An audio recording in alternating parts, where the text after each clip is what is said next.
TDP polit bureau సభ్యురాలిగా Nellore జిల్లా Kovur MLA Vemireddy Prashanti Reddy నియమితులయ్యారు. Polit bureau సభ్యురాలిగా నియమించిన జాతీయ అధ్యక్షులు చంద్రబాబు, జాతీయ వర్కింగ్ ప్రెసిడెంట్ లోకేష్, రాష్ట్ర అధ్యక్షులు పల్లా శ్రీనివాసరావులకు ప్రశాంతి రెడ్డి ధన్యవాదాలు తెలిపారు. దివంగత ఎన్టీఆర్ వేసిన బాటలో చంద్రబాబు విజన్తో లోకేష్ యువ నాయకత్వంలో ఒక సైనికురాలిగా పనిచేస్తానని ఎమ్మెల్యే ప్రశాంతి రెడ్డి చెప్పారు. గత పాలనలో రాష్ట్ర ఆర్థిక వ్యవస్థ చిన్నాభిన్నమైంది.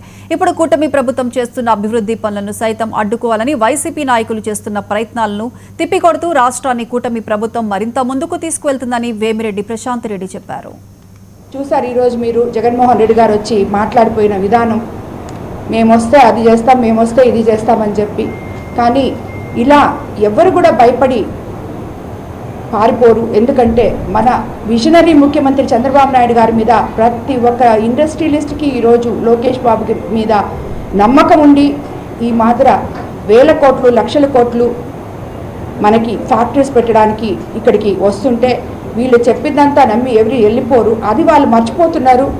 మనం చెప్తే దానివల్ల ఎవరో ఆగిపోతారు అని అనుకోవడం అది ఒక భ్రమ మాత్రమే అని చెప్పి నేను తెలియజేస్తున్నాను. అలాగే మనం ఈ నెల రోజుల నుంచి ప్రతి ఒక్కరూ, మంత్రులైతేనేమి, ముఖ్యమంత్రి గారు అయితేనేమి, లోకేష్ బాబు గారు అయితేనేమి, ప్రతి ఒక్కరం కూడా మత్స్యకారుల మీదే మనం పనిచేస్తూ మత్స్యకారులకి తెలుగుదేశం ప్రభుత్వం పుట్టినిల్లు లాంటిదని చెప్పి మనం తెలియజేస్తూ మీకు మేము అండగా ఉన్నాం, మీకు ఎక్కడ కూడా ఎటువంటి అవాంతరాలు కలగనీయం.